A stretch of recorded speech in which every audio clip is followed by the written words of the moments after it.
Bom dia, boa tarde, boa noite, quando e onde você estiver. Começa aqui mais um Star Podcast, onde a próxima história pode ser a sua. Gente, olha, antes de a gente falar qualquer coisa aqui, faz o seguinte, ajuda a gente a crescer esse canal. Esse programa é feito para você e por você, que está aqui toda semana vendo essas histórias lindas aqui com a galera da região do Bolsão, da nossa cidade de Cacilândia, e também as cidades do entorno dela, também no sudoeste goiano.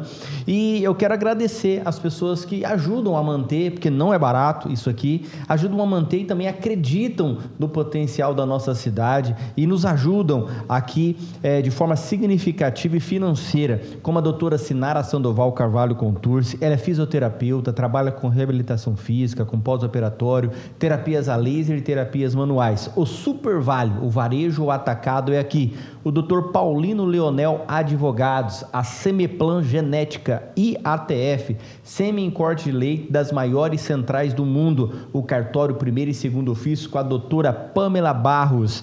Cacilândia Urgente com o nosso amigo Corino, que é um novo parceiro nosso aqui, assistiu o programa, veio aqui e falou assim: gente, eu preciso participar disso aí, porque é bacana, é sério e é legal, e ele assiste todos os nossos Store Podcast. E também a Ruralis, compra e venda de imóveis rurais e urbanos. Você que está querendo comprar uma casinha, sua primeira casa, gente, não faça um negócio ruim, vai lá na Ruralis, tem o César, vai estar lhe orientando a comprar aí uma casa com segurança, com documentação em dia, para você não perder o seu dinheiro. E para você que é um investidor, está querendo comprar uma terrinha, está querendo também comprar casas para alugar ou para um investimento, gente, vai lá, procura o César e você vai fazer um bom negócio. A União Farma, a farmácia do Adeilson, sua saúde em primeiro lugar. Atlética Academia, a Academia do Lisandro. Laboratório de Análises Clínicas e Citológicas, o LIB, do nosso amigo Linauro, que faz parte aqui da família Barbieri. A doutora Lívia Galassini, odonto implante. Está com algum problema na sua boca, nos seus dentes? Gente, corre lá. Está querendo um sorriso bacana, bonito? Vai lá e a doutora Lívia Galassini vai estar lhe orientando e trazendo aí um planejamento de saúde bucal para você ter um sorriso lindo. Você pode acessar ali pelo WhatsApp, pelo 679-8160-4330. Tira sua dúvida com ela. Sabor Aqui, água mineral e refrigerante. Gente, uma das empresas de maior sucesso da nossa cidade, uma referência. Gente, são mais de 120 empregos direto aqui na nossa cidade. E é um cara que acreditou, que veio, apostou. Gente, é uma cidade uma empresa que só está crescendo e a cidade crescendo junto com ela. Isso é bacana. E também o Luizinho lá do Laborge, gente, falando de um showroom maravilhoso que ele tem ali. Se ainda não conhece a Laborge, vai ali, saída para o Chapadão do Sul, 2 km na saída, depois do posto. Você vai encontrar ali um showroom com queijinho da hora, vários produtos vindo do leite, derivados do leite, sem contar uma gama de outros produtos que tá para sair aí, e você vai estar desfrutando daquilo que é melhor da nossa região.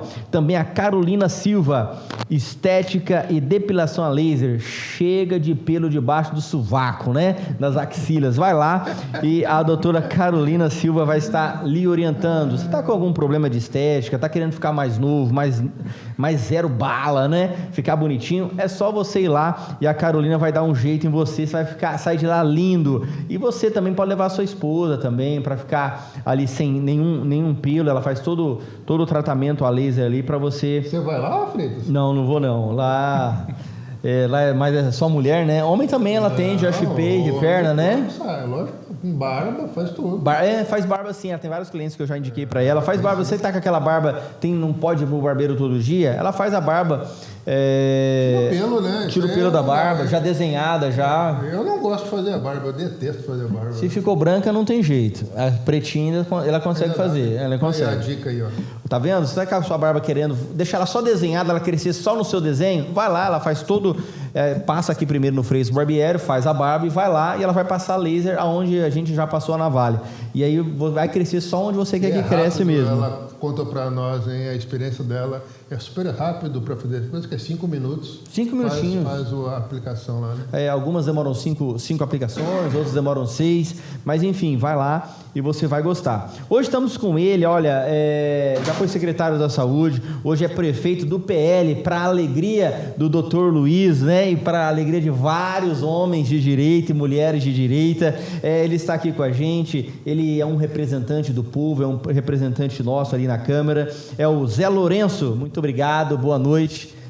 A gente quer agradecer no nome do Store Podcast, no nome do Dr. Luiz. Para a gente é um presente ter você aqui, uma honra tê-lo aqui com a gente. Para a gente falar um pouquinho sobre sua vida, sobre a sua história política e a sua história também, porque a gente esquece que o político também é um ser humano, né? Não é uma máquina, né? Isso é verdade? Boa noite, bom dia, boa tarde, como você disse, Freitas, o momento que vocês estejam nos acompanhando. Obrigado, Luiz Arthur, obrigado, Freitas, é uma honra para mim participar dessa edição do Stories Podcast. Tenho acompanhado o trabalho de vocês, é um trabalho inovador no nosso município, com certeza crescerá muito mais e atravessará as nossas fronteiras. Amém, amém, né? Muito legal. Eu estava com vontade que o Zé Lourenço estivesse aqui com a gente, é um amigo que a gente tem de longa data. E o Zé Lourenço parece que ele fez ele fez um caminho inverso. Nos bastidores a gente estava comentando sobre isso aí. Ele de empreendedor, né, tinha 2 lojas na cidade, lojas com sucesso, e saiu de empreendedor e foi para a vida pública, né? Esse caminho inverso, o que se deve, Zé Lourenço? Arthur, o caminho começou bem antes, né? É o seguinte, eu me formei em Direito pela Universidade Federal, né, em Três Lagoas, em 2001, e foi o ano que minha mãe faleceu. Ela, que tinha empresa, foi a pioneira no ramo do 1,99 aqui na cidade, começou lá em 1997, e em 2001, com o falecimento dela, coincidentemente no mesmo mês que eu me formei, tinha outros planos, ia para São Paulo fazer um cursinho preparatório para concurso, mas ela e minha avó, que estavam à frente da empresa, meu pai trabalhava gerente do Tonhada nas fazendas na época, não tinha nada a ver com a empresa, então eu me vi ali, eu e meu irmão, né, tenho um irmão 1 ano mais novo que eu, ele trancou a faculdade, ainda faltava 2 anos para ele, e nós ficamos à frente da empresa, do 1,99, né, a Selma 1,99, acredito que a velha guarda aí lembra muito dessa empresa, e nós ficamos ali na empresa. Ali onde era o Samuel, hoje é o Samuel, a primeira que foi? A primeira loja dela foi em frente ao Joaquim Silva. Isso, onde hoje é a loja de suplemento do Samuel. Isso, exatamente. Sim, isso foi a primeira dela. empresa lá. Aí ela abriu uma ali na rua JK, próximo da padaria JK. Sim. E depois ela alugou o salão do seu Natal piloto, ali na praça, em frente, hoje onde é a Center Mix ali. Sim, sim. Tá? Eu falo o nome de empresas aqui, não sei nem se... Não, pode falar, tem pode algum falar. problema. Tranquilo, Mas tranquilo. enfim, ela alugou aquele salão, na época foi ousada, né? Começou do nada mesmo, nós começamos do nada, ela começou do nada, a empresa, né? E ficou ali durante um tempo. Quando ela faleceu, a empresa estava ali, né? E nós começamos a administrar a empresa. Eu confesso que eu só vinha nas férias, não gostava de trabalhar lá, que eu queria curtir, e ela colocava a gente para trabalhar, enfim. E quando ela faleceu, aquilo foi um baque para a nossa família, né? Ela sofreu um infarto aos 43 anos de idade. Nossa, nova. Voltando de São Paulo, dentro do caminhão dela, né? Chegando ali em Rio Preto, infelizmente não teve o que fazer, e a gente não tinha outra saída. A gente preferiu cuidar da empresa, né? Abrimos mão da nossa formação e ficamos na empresa de 2001 até 2014. Construímos 2 imóveis, entramos em dificuldades financeiras e eu e meu irmão decidimos alugar os salões, pagar as dívidas, né? Graças a Deus já pagamos, e cada um seguir sua vida. Aí começou a minha história na vida pública, Arthur. O Carlinhos, do TRR, então prefeito, em 2014 me convidou para assumir uma pasta de diretor de indústria e comércio. Olha que bacana. Em 2014, dia 1º de abril de 2014... Você estava com quantos anos na época? Eu já estava com 35. E ia completar 35, né? Dia 3 de abril. Enfim, aí comecei no setor público, Freitas, né? Na diretoria de indústria e comércio. E em 2016, o seu Marcelo Pellarini me convidou para assumir a Secretaria de Saúde, no início de 2016. É um desafio totalmente novo. Agradeço ao seu Marcelo, para mim, uma das referências políticas, não só de Cacilândia, como da região, pelo tempo que foi prefeito, pelo que fez, né? Pelo legado que deixou. Então, eu comecei com ele e finalizei o mandato dele, né, no final de 2016, na Secretaria de Saúde. Voltando um pouquinho, só para a gente pegar o fio da meada, Zé Lourenço, você foi o secretário de Desenvolvimento Econômico, que seria a pasta atual hoje, naquele tempo? Era uma diretoria dentro do desenvolvimento econômico, não era o secretário, era o desenvolvimento, era uma pasta dentro do desenvolvimento. O que eu queria te saber é as dificuldades que vocês tinham naquele momento de trazer empresas para Cacilândia? Qual que era a dificuldade que parece que tem até hoje? A minha pasta, né, eu fiquei nomeado como agente de desenvolvimento do SEBRAE. Eu cuidava dos MEIs, são os microempreendedores individuais. Eu fazia a abertura, a inscrição deles, fazia a formalização desses profissionais, orientação, as declarações anuais que eles tinham que fazer. E acompanhava desde então ali a questão do desenvolvimento também, que estava vinculado à minha pasta. Eu acho, Arthur, que na minha opinião, até hoje, nós precisamos identificar a nossa vocação. Hoje, sem dúvida nenhuma, é o agronegócio, que vem até a projeção de 2025 é que o nosso estado tenha o maior PIB, o aumento de PIB, né, no Brasil, e acredito muito nisso. Então, é a vocação do município. Se falou em seringueiro um momento, né? As seringueiras estão aí, produzindo, enfim. Agora, uma nova onda aí da citricultura, a questão da soja, a questão do amendoim, que vem chegando forte no município, cana entrando, eucalipto. Então, eu acredito que a gente tem que seguir nessa linha. O Estado, hoje, o governo estadual, já batizou Cacilândia como uma região da citricultura. Só que a gente precisa transformar isso de forma prática. Trazer as indústrias, buscar incentivos estaduais. É claro que as empresas vão sondar e elas vão para a região que tiver mais produção, que tiver mais benefícios e incentivos. Não é só falar, vou doar um terreno para a empresa X que ela vem. Não é só isso. Porque a logística é boa, né? Mas o consumo aqui é menor do que o estado de São Paulo, sim, né? O consumo então, talvez uma indústria aqui, ela precise de um atrativo maior realmente. Sim, do que só um terreno, né, para construção, sim, né? A gente precisa identificar isso. Então, no meu ponto de vista, a maior dificuldade é essa: você identificar o produto que a gente pode fazer. Não te parece, Lourenço, que vira e mexe, aparece alguma coisa em Cacilândia que é a salvação? Há um tempo atrás era a silvicultura, né, que era a salvação. Depois foi um desastre. Né? O maior empreendedor saiu do negócio, estava à venda, parece que arrendou agora. Sim. Né? Então, ia ter indústria para cá e a indústria não virou nada. Né? O que se produz vai ser absorvido por São Paulo para ter o benefício. Agora a citricultura, que você só pode fazer na beira de rio, né? Que limita também a produção, né? Não falta um plano de atuação do município, né? Existe um plano de atuação? Existe. Esse plano, até nós temos o secretário Edson Bobadilha, que veio de Três Lagoas, tem uma experiência enorme no Sistema S, ele está mapeando não só a questão a gente precisa não só a área, o incentivo fiscal, a gente precisa ter estrutura para essas empresas. A gente precisa ter internet, energia, a gente vem sofrendo muito com energia. A questão da própria água, né? Nós temos aqui, de certa maneira, uma boa disponibilidade de água, e esse secretário vem fazendo esse mapeamento. E um dos objetivos é determinar a vocação do município. E o que dentro dessa vocação a gente pode oferecer de forma real, de forma firme, para buscar um investidor para trazer para o município. Eu acredito muito na industrialização. A nossa região hoje está sendo privilegiada. Inclusive, o deputado Caravina colocou Cacilândia no vale, né, no vale das florestas, né, do eucalipto, da celulose, bem lembrado, no vale da celulose. Isso, na prática, traz para a gente a visibilidade do nome de Cacilândia. Sim. Né? Isso traz o nome de Cacilândia, levanta o nome de Cacilândia.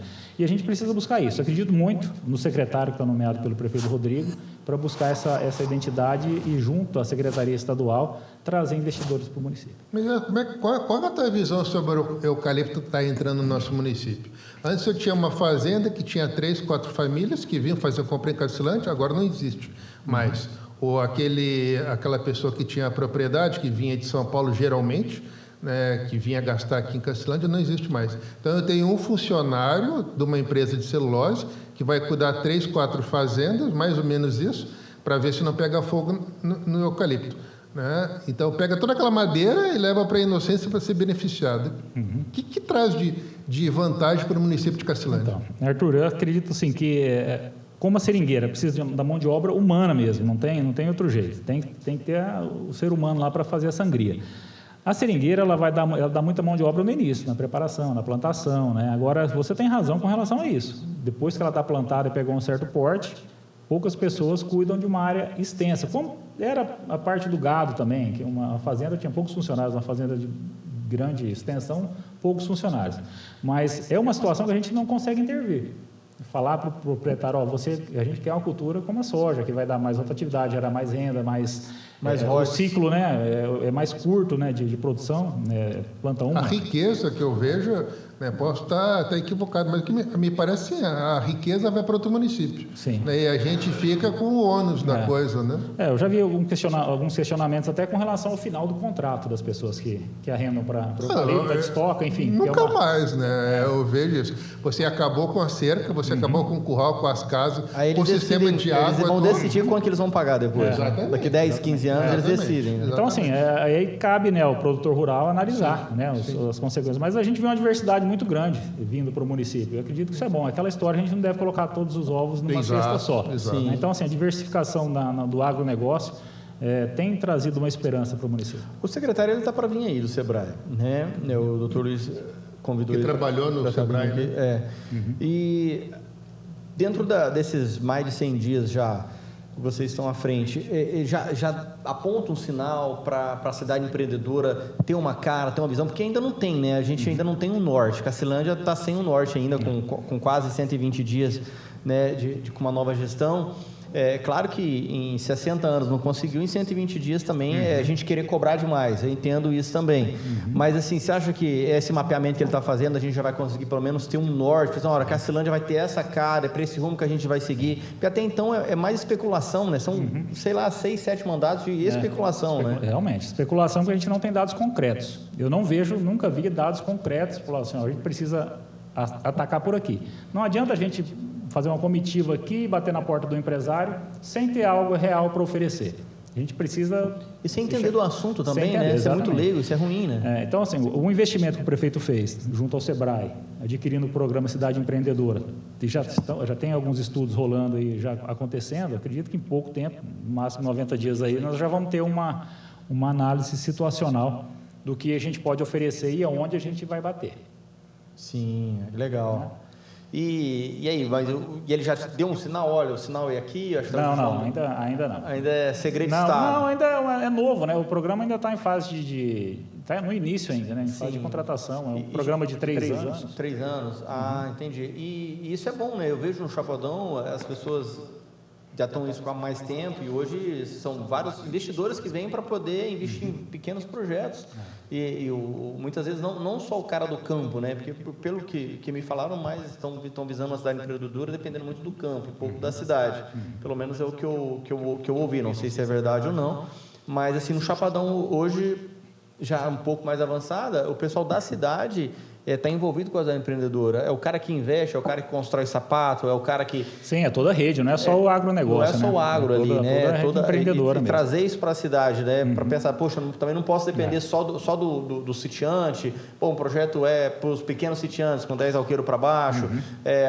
Tem que pensar no cara que tem um MEI lá na Vila Pernambuco, que está fazendo acontecer lá e como fazer esses pequenos melhorarem, né? E acredito muito que esse despertar, né? Que é um despertar, é uma assessoria técnica que o Sebrae vai dar para o município que vai despertar nas pessoas para as pessoas conseguirem enxergar as oportunidades. Que uma empresa grande vem para o município, várias outras oportunidades vêm junto.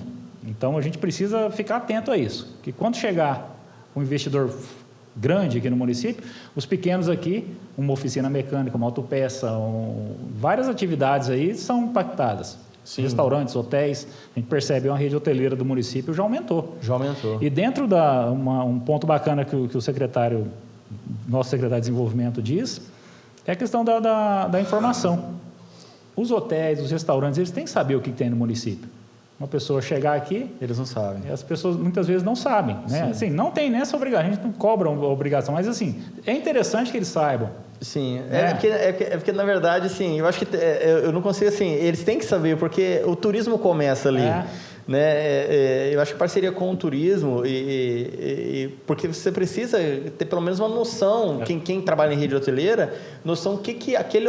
porque não é só a cidade que está oferecendo, o hotel está oferecendo destino para aquele cara que está ali no hotel. Você vai em cidades como Araxá, qualquer hotelzinho que você vai, ele te dá pelo menos 5, 6 pontos turísticos e mais mercados que você pode comprar. Né? Assim, estou te falando de uma cidade pequena, igual Araxá, na cidade de Minas Gerais, né?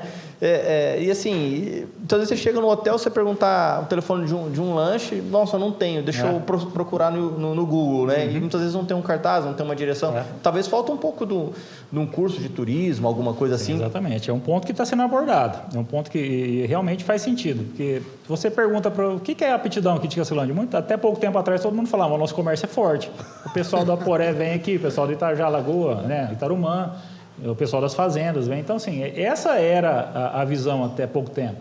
Então, hoje, a gente tem uma cidade que tem várias indústrias de médio e grande porte, mas a gente precisa mais, precisa trazer mais, precisa desenvolver. Nós vemos cidades por aí que estão bem à frente do nosso município.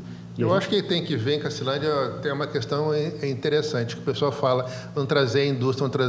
Cadê a mão de obra? Porque a mão de obra está toda absorvida pelas indústrias que já estão aqui.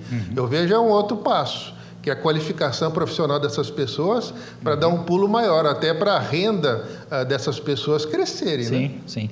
Elas precisam investir em capacitação. Não tem como hoje as pessoas acharem que elas vão com curso só saindo da escola, eu tenho o curso nível teórico médio, e estou pronto. Não, a gente precisa se especializar. E hoje cursos técnicos também, que é uma situação que o prefeito vem conversando com a UEMS, de alguns cursos técnicos, aí também tem uma possibilidade.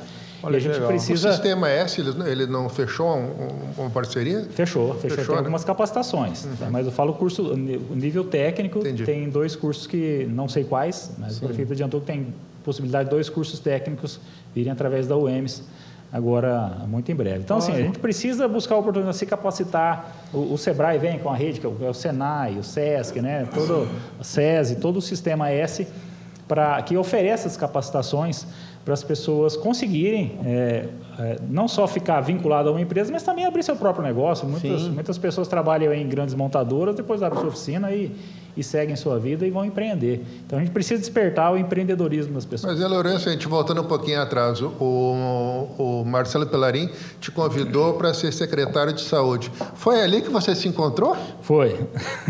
Então, aí, Arthur, é o seguinte, a saúde virou uma paixão. Foi onde eu me identifiquei, em pouco tempo fui bem acolhido pelos servidores, pelos demais colegas e nunca fiz nada sozinho. Nós erramos muito, acertamos muito, né? E é uma caminhada. Eu me encontrei e falei, eu preciso estudar isso aqui. Meu primeiro ponto, aí você foi se capacitar. Meu primeiro ponto era assim, e agora? O prefeito falou, não, é você e pronto. Então, meu primeiro ponto era não decepcionar. A pessoa confiou uma pasta tão importante em mim que eu tinha noção da importância da função na época. E cheguei com os colegas lá muito bem. Não tem nem como eu falar nomes aqui, que eu vou ser injusto, porque eu devo muito a todos os meus colegas que estão na Secretaria de Saúde até hoje, os efetivos, os comissionados que passaram, enfim. Mas ali eu procurei entender como que funcionava o SUS, né? E o SUS, existe o SUS na teoria, existe o SUS na prática. O SUS na teoria ele é muito bonito. Mas só que a tabela SUS é desatualizada há mais de 20 anos. Para vocês terem uma ideia, uma consulta especializada, o SUS paga R$10. Muito pouco. Muito pouco. Um exame preventivo, o SUS paga R$1. Então, assim, na teoria ele funciona da seguinte maneira. Existe uma pactuação onde os municípios de referência atendem o interior.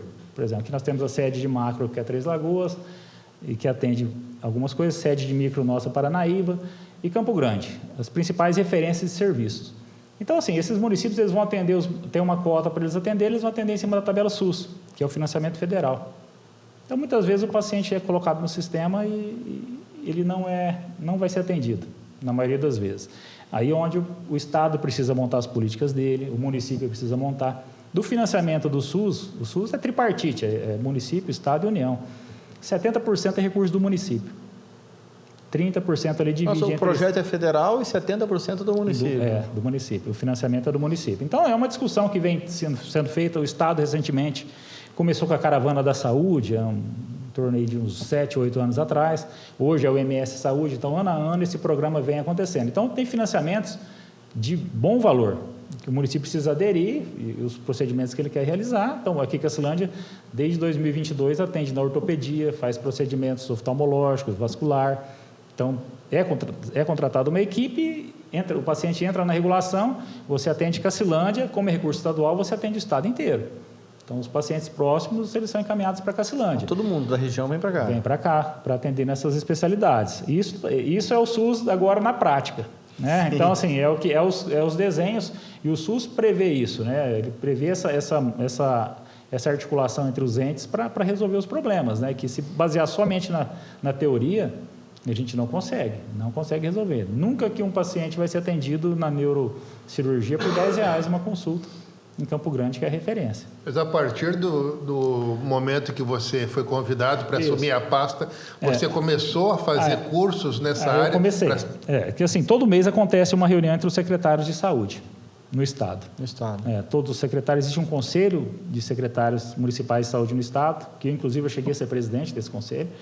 E tem uma reunião nesse conselho e tem uma reunião depois com o Estado nas pactuações, nas reclamações, nos problemas que a gente tem. Por exemplo, Paranaíba não me atende, Três Lagoas não me atende, tal negócio.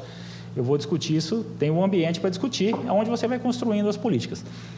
Então, eu comecei a me preparar, chegou o final do mandato do seu Marcelo, né, ele não foi candidato na época, o Jair foi candidato, ganhou a eleição na época, em 2017, eu fui convidado para ir para Aporé. Eu fiquei no Aporé 2017, 2018 e começo de 2019. O Jair me chamou de volta. Devo muito ao Renato, prefeito do Aporé na época também, gosto muito dele, tenho amizade até hoje. Né, e me abriu as portas lá, né, levando uma pessoa de fora para assumir a secretaria. E lá também fiz grandes amigos e deixei o legado lá, várias conquistas que nós tivemos também em conjunto com os funcionários. E o Jair, em abril de 2019, me chamou de volta para cá. E minha família tinha ficado aqui, o peso foi esse. Né? Assim, minha família aqui era... Aí o peso foi esse, que eu tenho uma gratidão enorme com a Aporé, para ter uma ideia, 4,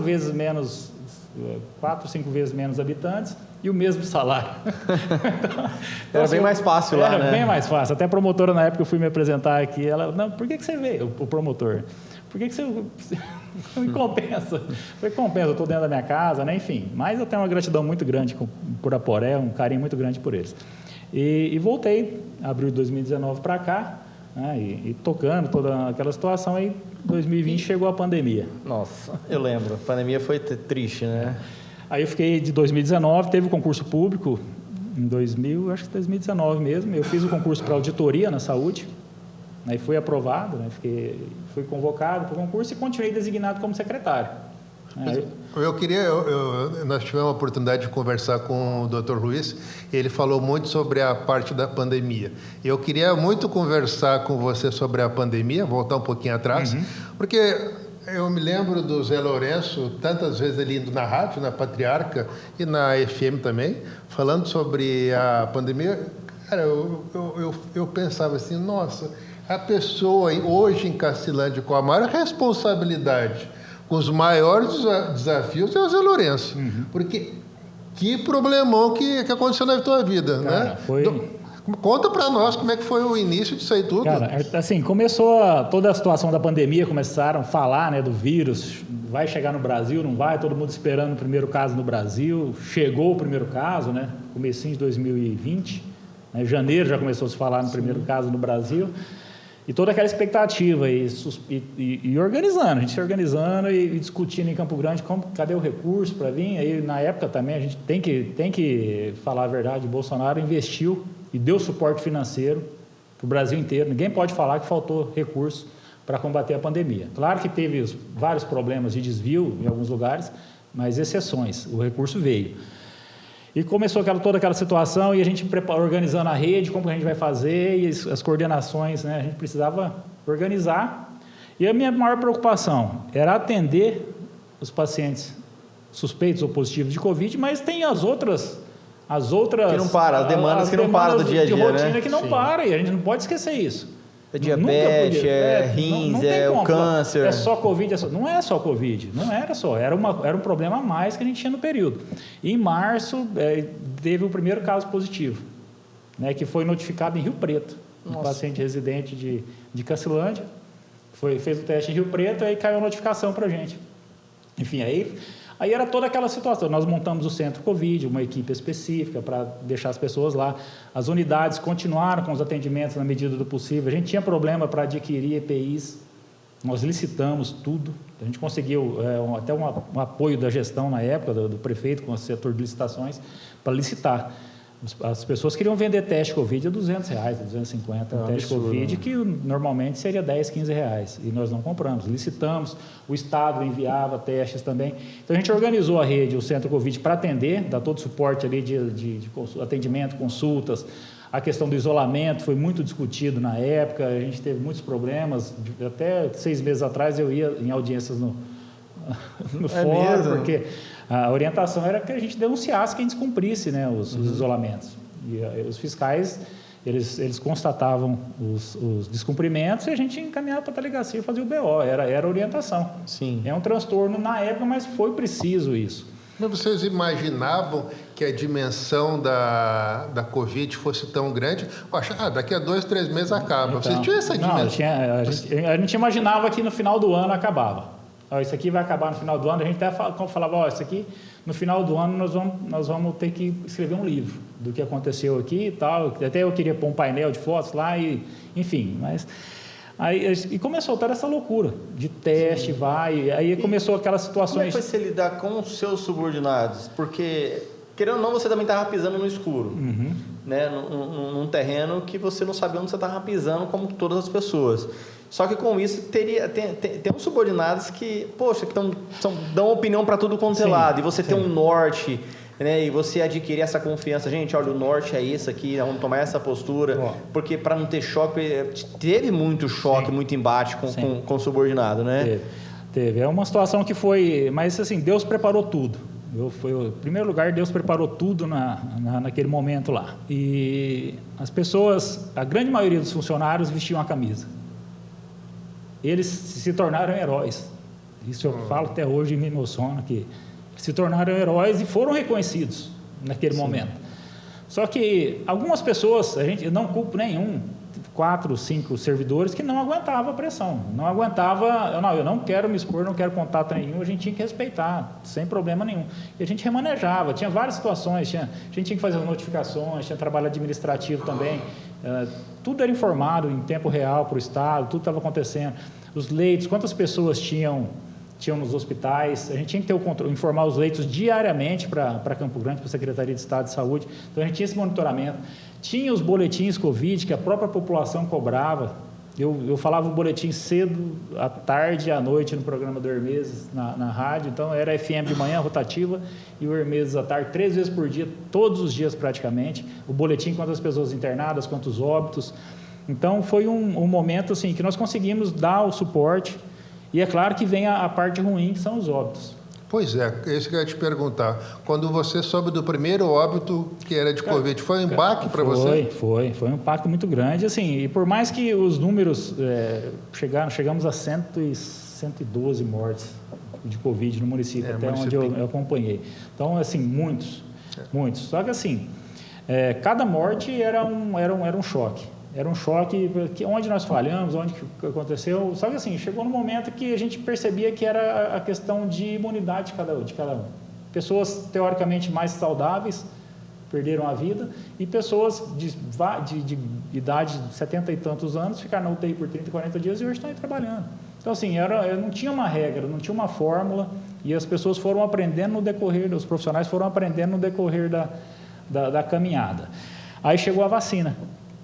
Em janeiro de 2021, chegou a vacina contestada, aquela loucura, né? Enfim. Funciona ou não funciona? Funciona ou não funciona? Assim, eu acreditei muito em todo mundo. Eu acreditei muito que ela chegou num momento aqui que a gente estava, assim, se não no top da mortalidade, nos piores momentos. E ela chegou no momento que começou, a gente já percebeu a queda em 15 e 20 dias do início da Mas vacina. essa vacina, quando ela chegou, que foi a vacina chinesa, foi a Coronavac, que foi a primeira. A chinesa chegou aqui.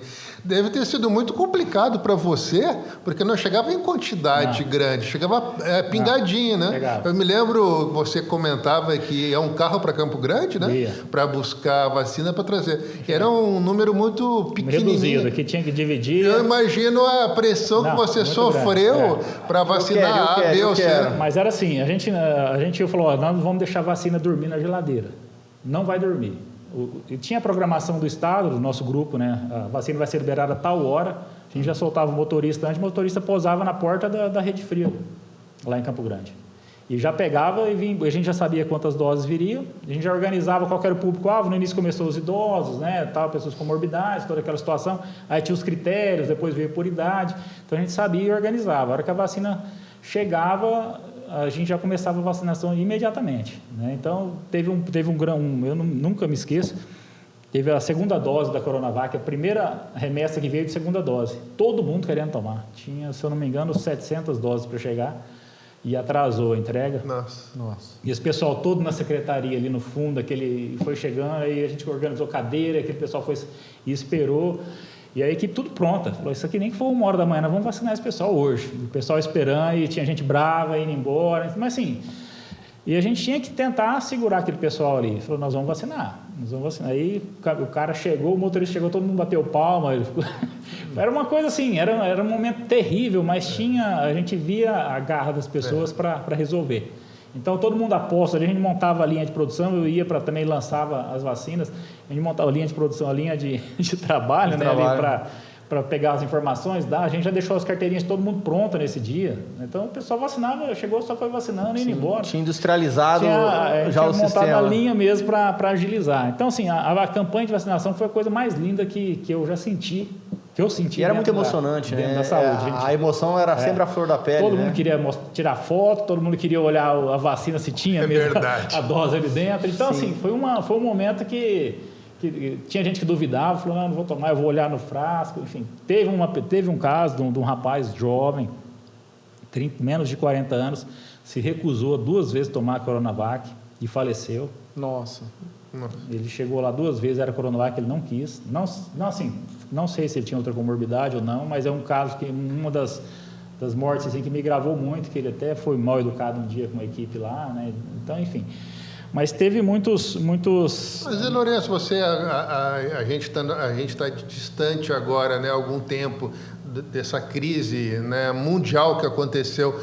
O que daria, na tua visão, que a gente poderia ter feito a mais, a nível estadual, federal, municipal? Que você veja, se a gente pudesse ter mudado aqui ou ali, poderia ter surtido mais efeito? Ou não daria? Não deu tempo, Arthur. Não deu tempo de... Eu acho muito que dentro rápido, do... O mundo não estava preparado. O mundo não estava preparado. Dentro do cenário ali foi feito melhor. Com certeza isso não tem... Talvez mais estrutura médica, mas a gente tinha. Os EPIs não chegou a faltar em nenhum momento. A gente conseguiu comprar e o Estado forneceu bastante também. Tinha uma rede nós fizemos algumas trocas algumas vezes com o Estado, com municípios vizinhos, né? Então, todo mundo se ajudou naquele momento. Então, assim, hoje eu não vejo falha. Não deu tempo, talvez, de entender o tratamento. O tratamento foi, no início, muito discutido os medicamentos. Até hoje, né? Até hoje até hoje é muito discutido. Falam de efeito colateral da vacina. Eu, assim, sinceramente, eu não acredito. Tomei todas as doses que eu deveria ter tomado e acredito muito que a vacina evitou pelo menos 300 mortes aqui no nosso município, no ritmo que elas vinham acontecendo. Vinha no crescente, né, quando chegou aqui, né? Então, assim, eu acredito muito que a vacina trouxe a proteção que era... E esse pessoal da área da saúde, enfermeiro, técnico de enfermagem, médico, foram heróis, né? Foram. Porque esse pessoal não tinha proteção nenhuma, né? E foi para a linha de frente ali, né? Foi. Então, assim, a gente, até na época, nós contratamos uma infectologista para 2 meses dando capacitação, até de lavar as mãos, enfim, só para suporte mesmo. As pessoas, os profissionais têm treinamento, mas a gente precisava dar um apoio. Falou, talvez tenha alguma dúvida, alguma questão, alguém que está fragilizado, né? Como eu disse, né? Tem pessoas que esconder um pouquinho, mas assim, a gente respeita. Da equipe de vocês chegaram a perder alguém? Da nossa equipe, não. Faleceu uma recepcionista do São Lucas, né? Mas da nossa equipe, não. Não foi ninguém. Só colega da prefeitura, né? Teve o Edson, que era do setor de licitação, também é um choque muito grande. E vários amigos, né, Arthur? Vários amigos aí que a Covid levou precocemente. Eu tive uma grande perda. O pastor Clodoaldo para mim foi, né, claro que todas as vidas contam, né? Sim, mas a gente sofre mais com aquelas pessoas que estão mais próximas a gente, que tem uma história, né? Foi muito difícil, assim, para mim. Foi terrível. Foi assim, pulando dessa coisa terrível que foi a Covid, qual que eram os grandes desafios de ser secretário? Porque secretário está na Berlinda todo dia, né? Todo dia está sofrendo. Assim, mas é gratificante, Arthur. Eu gostei. É um aprendizado que... Tanto é que você se apaixonou pela área, né? Hoje virou minha profissão. Mas, enfim, assim, os gargalos são o financiamento. Então, é o financiamento que tem que ser revisto.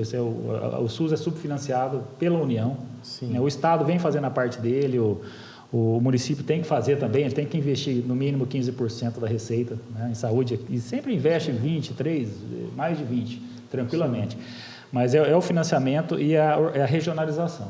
Hoje está acontecendo um estudo no nosso estado da regionalização. Os municípios que conseguem implantar serviços, não é as 4 sedes de regiões, que é Corumbá, Três Lagoas, Dourados e Campo Grande. Hoje, a nossa região ali, o nosso desenho aqui, micro, né? São 10 municípios na nossa região aqui, fala regional de Três Lagoas, né? São composta por 10 municípios, está bem à frente de outras regiões. A gente pode falar com tranquilidade, até depois da implantação do Hospital Regional em Três Lagoas.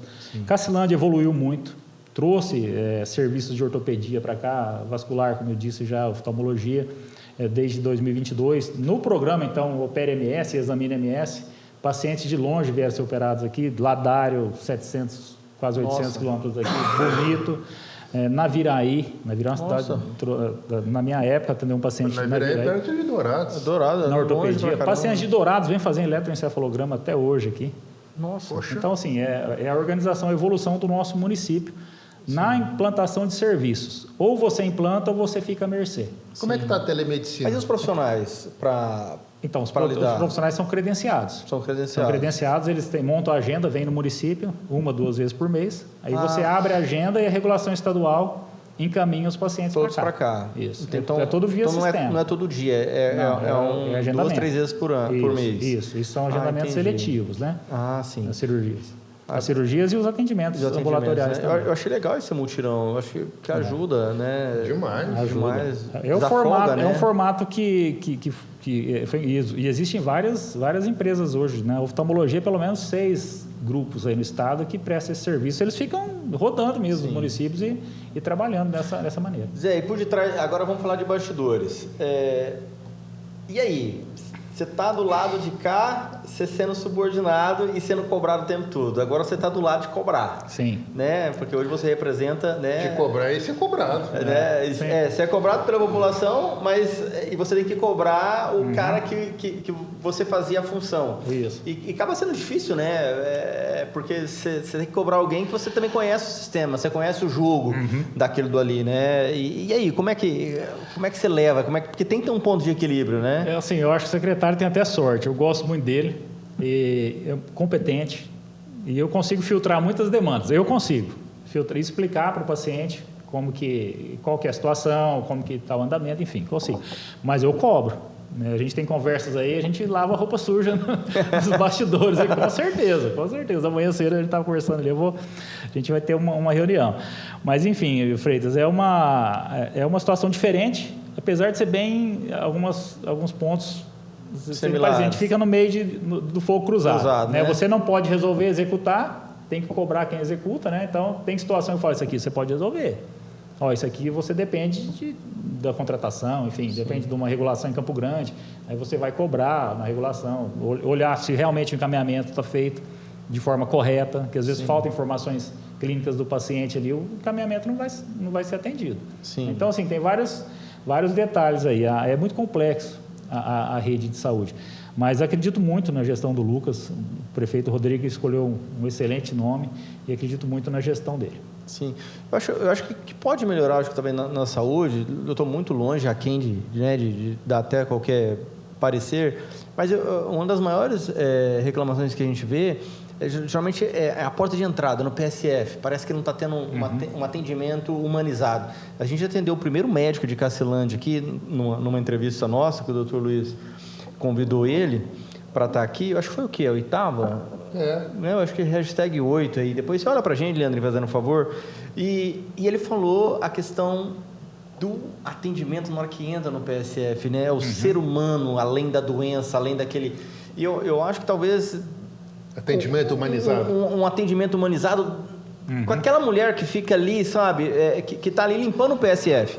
Sabe? Ela ser valorizada na sua função, mas ela ser a porta de entrada da saúde de Cacilândia. Aquela mulher que está ali, que pega a recepcionista, que pega o nome, sabe? Eu acho que falta esse sorriso, esse carinho. Eu acho que isso aí já traz uma cura e um refrigério para a pessoa que está ali. O Freitas, é o seguinte, eu vivi na pele essa situação, na mesma situação, a vida inteira que eu estive à frente da Secretaria de Saúde. Hoje, temos 7 unidades de saúde no município, 6 ou 7 recepcionistas só. A mesma pessoa fica ali. Quando ela tira férias, é um agente de saúde que às vezes cobre ali, não tem uma pessoa, não tem um descanso, não tem uma... A vida sob estresse, coitada, também, né? Assim, eu não estou defendendo, eu acho que tem momentos e momentos, né? Tem várias situações, mas a sobrecarga de trabalho é muito grande em cima da recepcionista. E como eu disse para o Luiz Arthur aqui, a recepcionista ali, ela tem um poder muito grande. Ela é o para-choque, ela que vai apanhar, ela que fica no meio do paciente e da equipe, ela vai lá dentro, o profissional médico fala, não, eu não vou atender agora, vou atender só depois do almoço. Aí ela tem que vir dar notícia para o paciente. O paciente vai xingar ela acha ruim.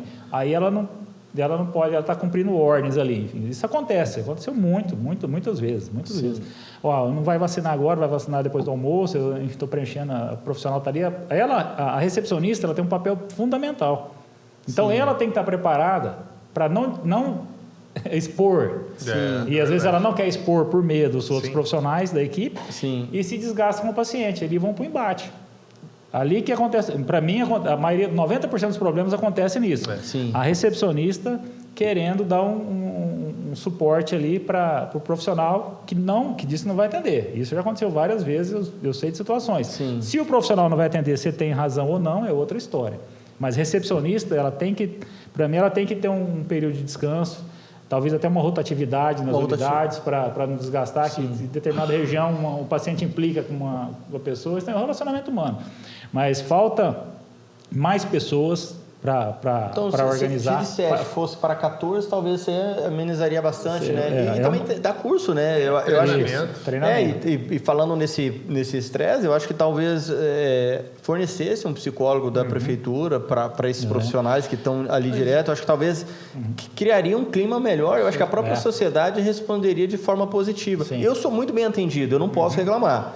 Tá? Se eu reclamar aqui, é até pecado. Quando eu vou, eu sou super bem atendido. Mas é uma reclamação que a gente escuta diariamente, e você viveu isso, né? Com certeza. E a Câmara pensa em fazer algo em relação a isso? É uma situação, o secretário já adiantou. Na opinião dele, ele terceirizaria essa questão de recepção e limpeza das unidades, de todos os estabelecimentos da saúde. Eu acho que não funciona. Na verdade, funciona, porque o Estado cobra legal. Ele executa... A execução não é tão... porque são concursados e tal. Agora, quando você contrata alguém, esse alguém vai contratar. E aí você cobra mais. Mas eu acho que você pode cobrar... São pessoas. Se está no público ou no privado, são pessoas. Eu acho que passa para o treinamento. No privado vai acontecer a mesma coisa também. Se não tiver um treinamento, se não tiver a pessoa solista... Uma coisa que eu queria... saber é sobre a telemedicina. Porque a telemedicina tira estrangula demais ali, sobrecarrega às vezes com coisas banais. O cara está com dor de cabeça, sei lá, né? Uma coisa que pode resolver por uma chamada. Hoje todo mundo tem celular. Mas a telemedicina, Arthur, hoje o município tinha contratado, agora eles rescindiram e vai aderir a um programa do Estado. Tinha algumas especialidades contratadas, mas o paciente ele vai até a secretaria e é acompanhado por um auxiliar de enfermagem, um técnico de enfermagem na consulta. Aí o médico, o especialista de lá onde ele está, já faz as prescrições de exames, medicamentos e tal, e já insere. Mas nas especialidades. Para você atender o paciente de casa, ainda não é possível. Eu sei porque a minha mãe mora em Santa Catarina, ela usa muito a telemedicina, ela me conta maravilhas. No convênio, né? Hã? Pelo convênio? Não, pelo SUS. Pelo SUS. Então eu acho assim, maravilha. Mas da casa dela? Da casa dela. Ela já tem 80 anos, né? Então, até a semana passada, um nefrologista pegou e falou com ela e tudo, e marcou e tudo. Então eu acho assim que esse movimento das pessoas irem até o posto de saúde, através da telemedicina, posso estar equivocado, mas ia diminuir esse fluxo, ia dar mais vazão para outras pessoas irem, né? Pode ser, mas o problema é que às vezes a pessoa precisa tomar um medicamento e aí pode criar um programa de entregar o medicamento para a pessoa, enfim. Quanto menos saída, forem lá, né? É uma saída. E como é que você vê esse novo programa que estão atendendo, acho que é no PSF à noite, né? É horário estendido, né? Na atenção básica, vai continuar, né? Pelo que o prefeito disse, ele tem uma unidade que é a central, né? A unidade Maristela Beretta, que tem horário estendido. É bacana porque pega aquelas pessoas que têm horário de trabalho que coincidem, né? com a abertura das unidades. E na atenção básica é diferente do hospital. A atenção básica ela tem atendimento médico, tem atendimento odontológico, ela tem a questão também de vacinas, né, e várias outras situações que são da atenção primária. Então, esse horário estendido ele dá essa oportunidade. Vai até que horário? Ele vai até às 9, se eu não me engano. Até às 9 às 10, não tenho certeza. Mas uma sugestão que eu fiz para o prefeito é que fizesse de forma rotativa, que é só no centro hoje, né? Que fizesse rotacionado nas outras unidades. Sim. Mas enfim, então... Você não pesa, né? Não pesa a turma lá, né? A turma do centro, né? Quando você tem a rotatividade, você começa a usar os PSF também, não é isso? Fazia o rodízio nas unidades. Né? E a unidade 2 que eles estão fazendo ali perto da feira? Licitou agora, né? A licitação foi agora esse mês. Mas ela vai funcionar igual o postão? Não, ali são duas equipes, né? São duas equipes duas equipes que trabalham. Aí provavelmente o horário estendido vai para lá. Vai para lá. Aí vai ficar duas equipes, uma sai e a outra entra. Então fica mais tempo de cobertura. Sim, mas ela vai funcionar igual o postão do centro? Igual, é uma estratégia de saúde da família. Só que com duas equipes. Com duas equipes? Duas equipes. Entendi. Acho que fica bacana, né? Você está desafogado também, né? Porque quanto mais desafogar, melhor. Divide a área, né? Que hoje cada unidade tem média de 4.000 pessoas. 4.000 pessoas? Que atende essas unidades. Aí, só o rural aqui, que são 2.000 pessoas, que ela atende, terça ela vai para o Indaiá do Sul, quinta vai para a Vila Santa Rita, aí depois, nos outros dias, faz atendimento aqui mesmo da região aqui do Minas Gerais. Me dá parecendo que a gente está falando com o secretário da saúde? É verdade, ele sabe tudo. Vamos falar com o vereador, Eu quero tirar mais um pouquinho dele. Eu vejo assim, Zé Lourenço, que o nosso município é um município que arrecada pouco em comparação ao entorno, né? E você tem que ter uma estrutura de casa de apoio em Rio Preto, você tem que ter uma em Campo Grande, Barretos também tem? Barretos tem. Rio Preto 3? Rio Preto não. Jales tem? Não. Rio Preto, Barretos, Campo Grande... Não tinha uma ali atrás do shopping? Tinha. Ali? Não, tem um shopping lá. É o shopping que é um ponto de apoio que as pessoas ficam. Na época do Carlinhos tinha uma casa. Uma casa igual tem em Campo Grande. Eu tenho 3 casas de apoio, né? Tem estrutura. Eu tenho que ter não sei quantos micro-ônibus, van para levar. Eu tenho que ter dinheiro para comprar medicamento. Eu tenho que ter dinheiro para fazer os exames, né? Da onde tira recurso financeiro para bancar tudo isso aí? Então, hoje o orçamento da saúde deve estar gerando em torno de 3 milhões. Mensal. 3 milhões? É muito repasse dinheiro. para o hospital, com todas as despesas que tem, né? E assim, a despesa de deslocamento é muito grande. Apesar de muitos serviços, terem aumentado muitos serviços aqui no município, ainda tem especialidades que só tem na capital. Que só tem 3 Lagoas, né? Algumas cirurgias, mas procedimentos. Com esses 3 milhões, ele tem que... divide isso e ainda vai para a Santa Casa, esse valor? Dentro desse valor está o contrato da Santa Casa. Nossa, Deus. O contrato da Santa Sério? Casa hoje... Então o pessoal da Santa Casa faz milagre. Não, da Santa Casa hoje o contrato... O quê? 700, 800? Era 730 mil, a partir de abril foi para 990 mil. Ah, tá. Então só já dá que uma aí, desafogada. 990 mil, tem 70 mil do Estado E tem 46 da União. 126 vai... Então vai para 1 e pouco. Quase o município... 1 milhão e 100. Não. 990 já com o Estado. Com o Estado. Tá. O município em torno de 780. Mas o município não consegue dar uma engordada ali? Porque eles estão fazendo aumentou. O município aumentou. Agora tem uma perspectiva de aumentar o do Estado.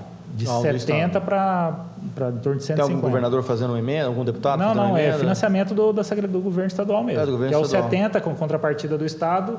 Essa contrapartida, para você ter uma ideia, em 2019 era R$ 7.500. Meu Deus. Por mês. Aí Nossa, com muita luta lá. Não paga um plantão, né? Não. Contrapartida estadual. Aí com muita luta em 2019... Até hoje, né, nós conseguimos para 70 mil. E agora está tendo mais uma discussão para subir para 150, 160. Com toda essa expertise que você tem, com toda essa experiência que você tem, em Brasília tem muito dinheiro para a saúde, com bons projetos a gente consegue trazer para o município? Ô Arthur, a questão são portarias, são programas que depende do porte do município para aderir. O que a gente consegue, tem que lutar, são emendas parlamentares. É isso que tem que fazer o trabalho. Aí, os vereadores com a sua bancada estadual, aqui, as emendas dos deputados estaduais são menores. Eles mandam em torno aí de 100 mil cada um, por cada deputado. Mas isso eles mandam por ano? Ou... Por ano. Aí você consegue uma emenda federal com deputados e senadores, os deputados federais, aí consegue custeio de 500 mil, 700, eles têm um valor maior, e 50% é impositiva para a saúde, que eles têm que colocar. Então é um trabalho político dos vereadores aí, junto com o prefeito, o secretário também, apresentar as demandas e a gente cobrar nossos representantes lá.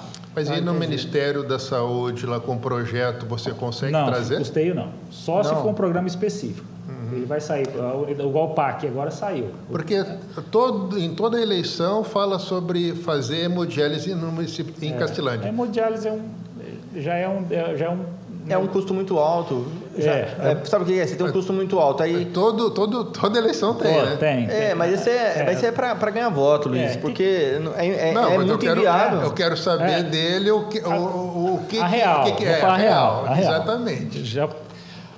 Existe hemodiálise hoje em Paranaíba, Costa Rica, eu vou colocar na nossa região. Paranaíba, Costa Rica e Jataí. Jataí atende aqui a Poré, atendia Itajá acho que conseguiu colocar alguns pacientes em Paranaíba. Em Paranaíba é uma empresa privada que presta serviço contratualizado do SUS. Sim. Ela viu a necessidade e falou, pô, dá para ganhar aqui. Então o que não tem paciente hoje em Cassilândia que para você montar uma hemodiálise. Você teria que montar só para bancar os pacientes de Cassilândia. Que Paranaíba não vai vir, Chapadão não vem, porque Chapadão 60 quilômetros é mais perto. Qual que é o número que você acha que deveria ter para ser viável montar? Não, tem que montar a estrutura para atender os pacientes. Hoje acredito que tem em torno de 18 pacientes muito na hemodiálise. Pouco. Graças a Deus, muito pouco. Mas é um sofrimento, Arthur. É um sofrimento aí. Por isso que eu pergunto, é um sofrimento para esse pessoal. Não, é um sofrimento. Mas é que se você pega esses 18... Quantas vezes vão por 3 semana? vezes por semana. É muita coisa. Mas assim, o município teria que bancar... Você passar o dia, né? Sai daqui, tem duas turmas. Uma sai daqui 4 da manhã e volta 11h30, meio-dia, e outra sai 8h30 e volta lá para as 2 da tarde. Assim, é um sofrimento, realmente. Mas assim, analisando na questão de financiamento, teria que montar... Eles iam para Três Lagoas. Hoje estão indo para Paranaíba. Então, assim, tem que montar o município bancar para atender só os pacientes de Cassilândia. Só. O investimento é muito alto? É muito alto. Vixe. Não sei nem te falar hoje quanto que ficaria para montar um aí tem que ter uma estrutura de UTI também. Aí começa a faltar remédio. Você tem que montar toda uma retaguarda, que esses pacientes, muitos deles precisam, né, ter algum problema no momento da diálise, que tem que... Hoje funciona, então, são medidas impositivas do deputado federal e estadual. Custeio, né? Agora o Ministério ele solta, igual soltou o PAC agora, que fechou 31 de março, que aí tinha ambulância para SAMU, tinha unidades de saúde, alguns programas específicos. Aí você tem que mandar o seu plano, aí eles vão analisar. Depende da análise para aprovação. Sim. Então, hoje, o recurso é Estado, Secretaria de Estado, meu governo estadual, que você consegue alguns custeios, algum recurso extra. Por exemplo, na minha época, a gente bancava medicamentos de judicializados. De alto custo. No judicializados mesmo. O alto custo é assistência especializada, que o apelido é alto custo. O Estado tem um elenco, tem uma lista de medicamentos Aí o paciente que precisa do medicamento, ele vai ter uns critérios que ele precisa ter o laudo especialista, todos. Você monta um processinho aqui dentro da secretaria. Sim. Envia, o Estado manda esse medicamento, de alto custo, que é assistência especializada. E tem os judicializados, que a responsabilidade é solidária. O Estado fornece 6 meses, o município 6. Sim. Muitas vezes o Estado não tinha o medicamento licitado. E o paciente está aqui em Cacilândia, então ele vai bater na porta do secretário, do prefeito. Então, sim, aqui a gente cumpria com o medicamento. Fazia acontecer. Então, a gente fazia um levantamento e chegava lá no secretário-geral de Resende, na época, né, e depois o doutor Maurício. Nós gastamos tantos mil aqui com medicamento, ajuda a gente com custeio. Então, assim, aí fazia, dava um aporte, dava um apoio nisso aí. Porque, assim, você pode entrar judicialmente numa ação regressiva contra isso, mas dificilmente demora, isso é uma burocracia. Então, a gente conseguia resolver algumas situações assim. Então, você consegue buscar recursos no Estado e com os deputados. É isso, Arthur. Agora, o Ministério é só programas específicos mesmo, sim, mais para investimento. E, tipo assim, igual semana passada vocês aprovaram o LDO, né? E o que tem para a saúde e também você respondendo logo em seguida, para que está muito saúde, né? Uhum. Até porque a gente se identifica com você em relação a isso. Mas dentro da LDO, o que tem para a saúde e o que tem para... A LDO só fez algumas adequações de orçamento. Só. Não foi aprovada ainda a LDO na íntegra ainda não. Ainda não. E o que ela tem para a saúde, o que ela tem para a cidade empreendedora, para empreender e tal? Não tem nada? Não. Ou é só para a manutenção do município mesmo? Só para manutenção ainda. O que está sendo a cidade empreendedora é o contrato com o SEBRAE. Com o SEBRAE. Está sendo feito organizando o contrato, que é um custo aí, acredito que mais de R$500 mil no decorrer desses 3 anos. O norte da LDO, então, para os próximos 4 anos, é basicamente manutenção da cidade. Não tem nada assim para novo, assim, dentro do orçamento? Não posso te falar ainda que eu não tenho conhecimento da LDO. Sim. Vamos parar um pouco de falar com o secretário. É vereador. O que te levou a ser vereador, Zé Lourenço? Arthur, parece que é uma consequência da Secretaria de Saúde. Apesar que antes, na época até do comércio, né, o Carlinhos já tinha me chamado, até o ex-prefeito Jair também tinha me chamado para ser candidato, eu falei, não, isso não é para mim, não é a minha. Aí, na Secretaria de Saúde, as coisas acontecem. Aí, você vai tendo uma pressão natural para ser candidato. Tem muita visibilidade, né? Então, assim, eu ficava, mas será que é? E aí você entra no público, no setor público, e você fala assim, acho que é o caminho. Assim, aí você vai... você ajudou aqui, eu ficava feliz por isso. Sim, e outra, é o seu mundo, né? Você começa a se envolver, né? Fala assim, poxa, eu posso fazer mais, então, assim, aí eu falei, é uma oportunidade de fazer mais. Eu sabia da responsabilidade da vereança, assim, mas até a campanha, eu falei, vou registrar esse ano, eu vou. Até então, aí eu saí da secretaria em maio de 2023, né, e fui para o meu concurso na Auditoria da Saúde, abri a minha empresa de assessoria, enfim, e fiquei. Aí chegou o momento das candidaturas, tal, eu fui lá, o seu Marcelo me chamou, falou, a gente está montando um grupo aqui, você é candidato a prefeito, e vem para o PL e tal, e eu fui para o PL, e registrei a candidatura e a gente foi trabalhar. Mas assim, Freitas, você tem uma visão da campanha. Na campanha você vai trabalhar para ser eleito, mas depois que sai o resultado, aí acende a lâmpada. E agora? Aquela assim, né? Aquela lâmpada fica piscando. E agora? Então, assim, mas é um sentimento bom, né? A primeira etapa foi vencida, que era ganhar as eleições, aí você fica aqueles 3 meses que não chega nunca. Foram os 3 meses mais longos da minha vida, só perdendo para quando eu aprendi a dirigir com 17 anos para fazer as 18. Sim. Foi uma eleição bem acirrada, né? Foi. Era muito candidato. Né? Foram 96 candidatos. 96, né? Candidatos. 96 candidatos, eu tive 469 votos, fui o terceiro mais votado. E assim, só agradecer mesmo, para uma pessoa sair da casa dela, falar, eu vou votar e dar esse voto de confiança, acreditar, assim, não tem, isso é um sentimento muito bom que eu tenho. Sim, você ficou atrás do Peter e do Zé Divino. Do Zé Divino, né? O Zé Divino caiu muito, né? O Zé Divino caiu, teve 900 e poucos 996, votos, né? E 519. E como é que está a relação do Executivo e Legislativo? Arthur, hoje, assim, lá na eleição, 8 candidatos se elegeram, né, pela chapa do Valdeci, pela composição com o Valdeci, 3 com o prefeito. Então, assim, mas no início hoje a gente não vê oposição. Não vê nenhuma pessoa que fala, não, eu sou oposição, por ser oposição. Os diálogos estão bons. Ótimo. Mas, assim, sinceramente, acredito que logo terão alguns embates. Isso aí é natural, porque... Mas hoje o relacionamento é muito bom. Todas as segundas-feiras a gente se reúne com o prefeito, no primeiro horário, né? E também com os secretários. O presidente da Câmara, o Leandro, tem convocado os secretários para conversar com os vereadores, né? Todas as segundas também. Isso é legal. Conversando com um por um, né? Então a gente, como diz, a gente lava as roupas sujas ali e passa. As demandas, todos os vereadores têm as demandas e praticamente são as mesmas da população. A gente é ciente da... Só que a gente precisa ter um prazo ainda para as coisas acontecerem, mas as cobranças estão acontecendo. Sim. Nós estamos cobrando os vereadores, o prefeito, isso aí é um trabalho diário. Eu não quero segurar problema para mim, a gente tem que achar uma maneira de resolver. Mas eu vejo hoje caminhando muito bem, em harmonia. E você acabou de falar uma palavra interessante, você falou demanda. Qual que é a tua demanda como vereador hoje para o Executivo? A minha demanda? A minha demanda é a saúde. Novos serviços, nós precisamos contratar alguns serviços aí que não tem no programa estadual, apesar de, até eu falei no estado, lá na superintendência de gestão estratégica, alguns procedimentos que nós temos fila aqui, cintilografia, eletroneuromiografia, alguns exames que não tem pactuado, não tem prestador, dificuldade até de prestador no estado. Nossa. Então, tem alguns exames oftalmológicos, algumas tomografias oftalmológicas. Então, tem alguns exames aí que tem dificuldade, alguns pacientes estão esperando. Mas eu luto muito pelo desenvolvimento também, Arthur. Eu estou bem interessado em participar do Cidade Empreendedora, entender todo esse processo e participar na captação de empresários para investir no nosso município. As outras áreas, a gente atua também, hoje muita falta de vagas nas creches. Sim. A gente percebe essa demanda que as pessoas... E também eu acho que é um ponto sério, porque as pessoas perdem a oportunidade de trabalho por não ter onde deixar os filhos, ou você vai deixar com qualquer um.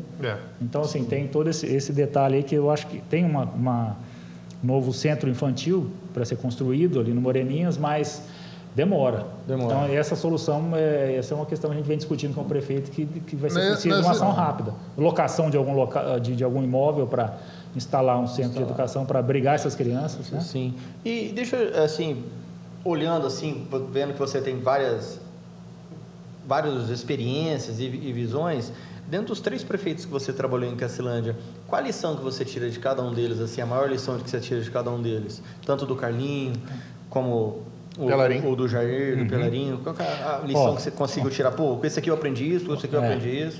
Com o Carlinho eu aprendi ele era um cara que não media esforço para ajudar o próximo. Essa é a lição que ele me passa. Ele fazia de tudo mesmo para ajudar as pessoas. Ele chegou a ter 10 unidades de saúde no município, né? Nossa. Aí foi quando o seu Marcelo foi obrigado a fechar, até por uma demanda judicial da época, enfim. Mas o Carlinhos, ele lutou muito pela saúde, tinha 10 unidades abertas, tinha casa de apoio em Rio Preto, tinha casa de apoio, né, tudo quanto é lugar. Ele praticamente começou as casas de apoio. Seu Marcelo Pelarinho, gestor nato, administrador, dava carta branca, o prefeito que eu tive mais autonomia para trabalhar. Então, quando alguém ia procurar o seu Marcelo, ele já falou com o secretário. Mas eu acho ele falou assim, acho que é isso que tem que acontecer. O que ele falou? Sim, então tá certo. Não, então é não. Então, o seu Marcelo, a gente trabalhava... Autonomia, tranquilo. Só que assim, ele confia, aí depois ele... e aí? Sim, claro. Tem certeza? Então, beleza.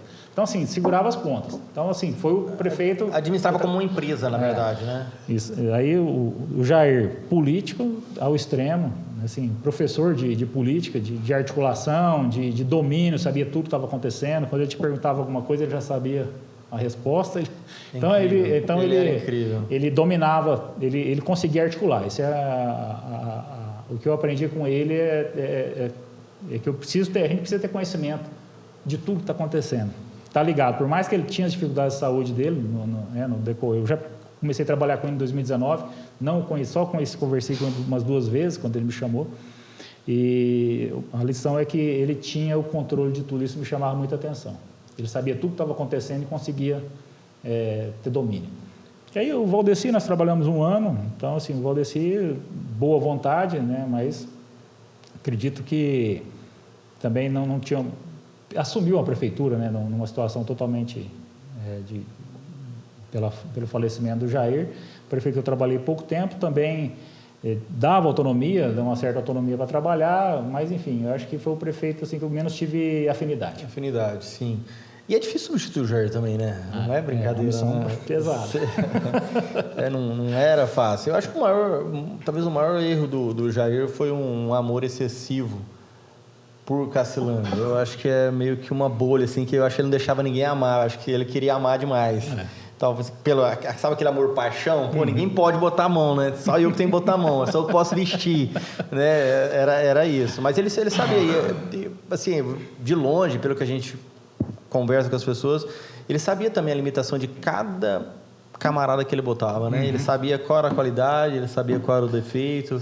Sim. Né? E ele punha sabendo, né? Sabendo que ele podia errar em tal lugar, e ele estava meio que preparado até para aquele erro daquele funcionário dele ali, né? Sim, ele tinha. O cara era avião demais, Como né? é que você viu a eleição do Rodrigo? Você já, quando começou a campanha política, você tinha convicção que ele ia se eleger? Dava para sentir, Arthur. A gente, nas visitas, no início estava... Foi bem o reflexo das pesquisas que eu tive conhecimento. Ele estava bem disparado no início, depois o Valdeci foi chegando perto, e no final ainda dava para perceber uma certa vantagem. E qual foi o grande erro do Valdeci aí para não se reeleger, na tua visão? Cara, na minha visão... Arthur, pergunta difícil. Apesar de ter um grupo maior, né, 60 candidatos a vereadores. Você falou aí, 8 se elegeram, né? E o que aconteceu no meio do caminho? 60 candidatos, eu acho que faltou... Eu acho que a coordenação mesmo da campanha, eu acho que não deu liga. Assim, como eu disse antes, eu acredito até que a questão do Valdeci e do Silas não deu uma liga, assim, falar assim, aqui não vi essa... O Silas do meu partido, do PL, não via essa força, né, que eu via na campanha do Rodrigo. Para mim, eu enxergava o Rodrigo com mais vontade de ganhar. O Rodrigo, né, 4 anos atrás, ele não tirou o pé do freio, né? Pois é. Fez política os 4 anos, né? Trabalhou. Mas, assim, eu honrei o compromisso do meu partido. Fui nas reuniões, né, das reuniões dos bairros, fui em 4 reuniões. Mas muitas pessoas também, muitos candidatos não acompanharam, né, as reuniões, não foram, enfim. Mas eu via no final ali a vontade mesmo, eu percebia isso. E nos debates também, eu acredito que o debate fez muita diferença, ele consolidou essa diferença. Eu acredito que o Rodrigo se preparou mais para o debate, ele conseguiu sair bem. Era Fião visível, também, né? Fião saiu bem, Fião para mim que estudou muito, o Fião está na política há 16 anos. Então, o Fião fez perguntas técnicas ali que colocaram os candidatos em apuros ali, né? Até o Ronibaldo também fez pergunta técnica, né, para o candidato a vice e para o Silas. Mas eu acho que eu vi assim que o Valdeci foi muito para o lado pessoal, né? E o eleitor, ele não quer saber da vida pessoal, né? O eleitor quer saber da proposta, né? Eu também acho. Eu acho que a política hoje tem mudado muito, tem mudado esse perfil de proposta, de trazer informações realmente que a pessoa espera de um político, mostrar o que ele quer fazer, o que ele pretende fazer, apesar que mensurar isso depois é difícil. É difícil. Mas aquela questão de falar mal, de brigar, de mexer em passado, essas coisas, assim, isso para mim não vai fazer diferença, né, para o eleitor, né? Não faz. Então, assim, pegaram muito na questão do passado, né, de algumas situações aí que Tipo assim, falaram muito do pai dele nem candidato era. Pois é, então assim, para mim um dos erros também, que acho que família é uma coisa muito sagrada. Exatamente. Então o candidato ali enfim, os problemas que aconteceram, o que aconteceu, não vem ao caso. Então acredito que isso também pesou muito, né, nessa questão do resultado das eleições. Sim, e eu acho que muita da galera que estava ali estava sendo paga para estar ali também, para assistir aquilo ali. E eles iam era meio que um espetáculo, né? A gente via ali, as pessoas que achavam bom aquilo ali ia acontecer, mas a sociedade em si lamentava, pelo que a gente observava. Mas as pessoas que estavam ali em torno, próximos, eram muito bajuladores. Colocando fogo no negócio. Colocando fogo, né? E aí, pessoas que não pensam no município, pensam só, poxa, eu preciso garantir o meu e tal, né? E eu acho que é por aí. Lourenço, eu sei que você está no início, você tem 100 dias, mais ou menos. Não, 100 não, né? Nós estamos 4 meses, né, de vereança, mas eu tenho certeza que nesse teu caminho aí, antes de se candidatar aí agora, você tem uma meta, tem um foco. Você vê o Zé Lourenço prefeito de Cacilândia? Arthur, parece que é uma... Eu vejo. Eu não vou ser hipócrita de falar que não. Sim.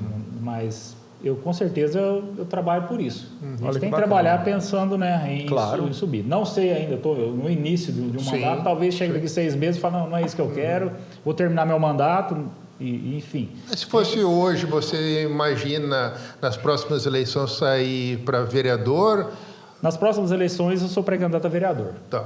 Nas próximas, a vereador. Eu sou pré-candidato a vereador. Essa é a minha intenção. Talvez... 4 anos muda muita coisa, talvez chegue lá e fale, nem candidato eu quero ser. Enfim, tenho meus projetos que nem o Ulisses Guimarães fala, né? Olha para os céus. A política é que nem as nuvens, né? Toda hora está mudando, né? Está mudando. Então, assim, tem meus projetos pessoais também, né? Mas, assim, eu entrei na política para fazer a diferença. Entrei para trabalhar, para me dedicar. Né? É um sacrifício para a família. Nossa, a família sofre, tem compromissos, né? Você tem cobrança, tem pessoas na porta, a todo tempo, telefone. Não respeita a sua casa, a sua família, então, assim, né? mas tá menos que quando eu era secretário. É mesmo?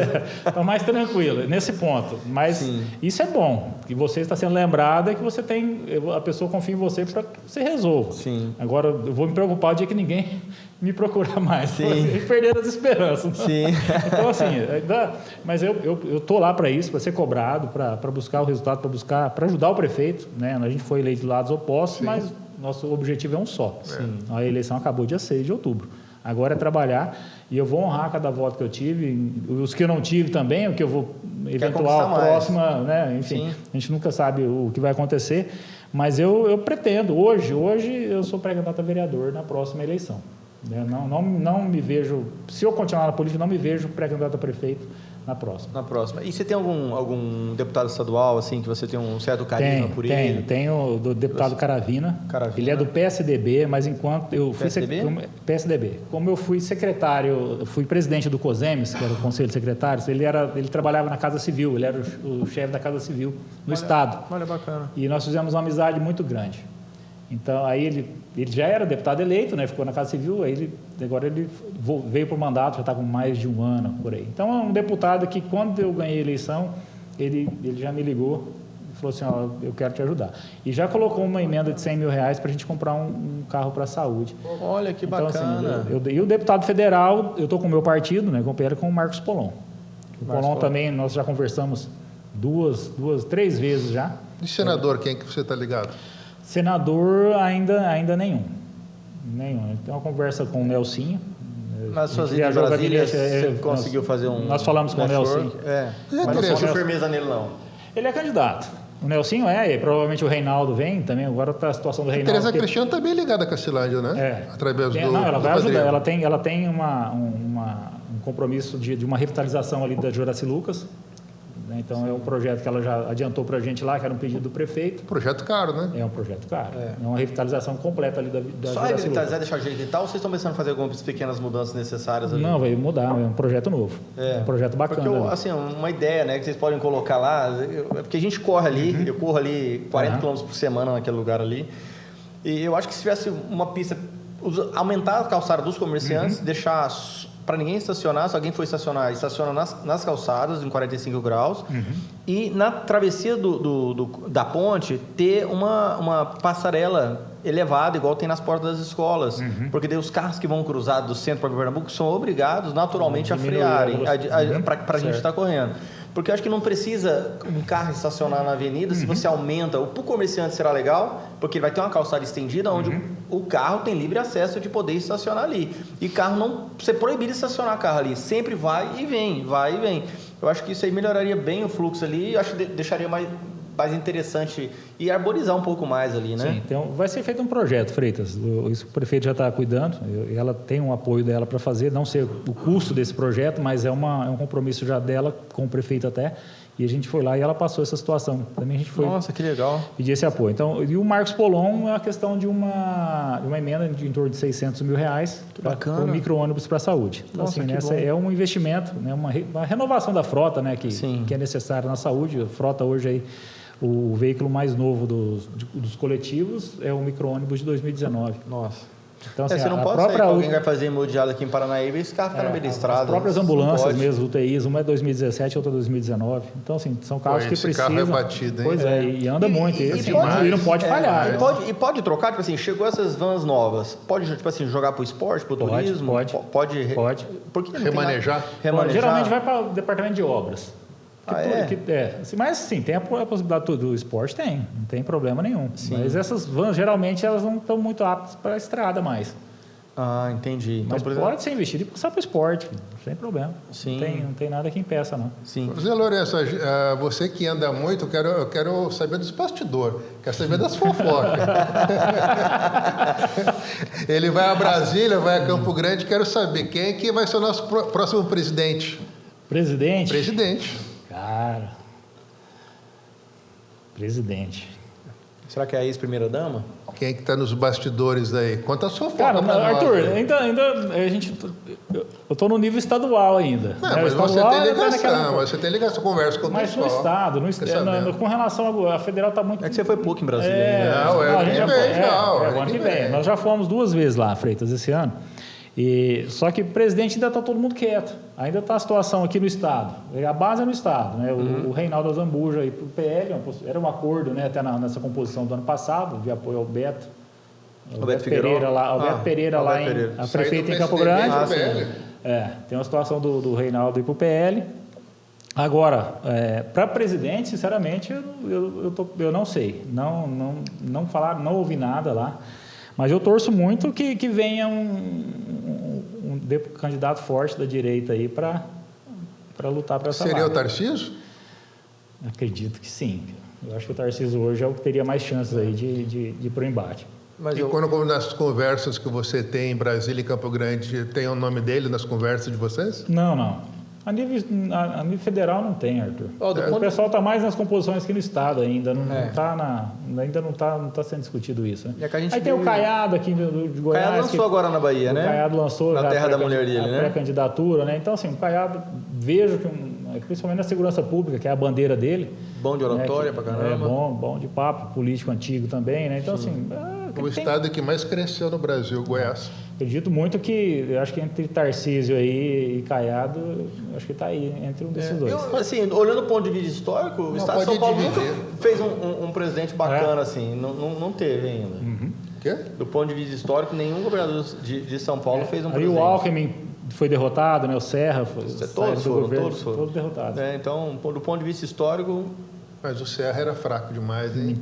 Nossa, era muito fraco. Difícil, não é? Foi ministro da Saúde, né? Ele criou o SUS, né? Foi. Ministro de Saúde.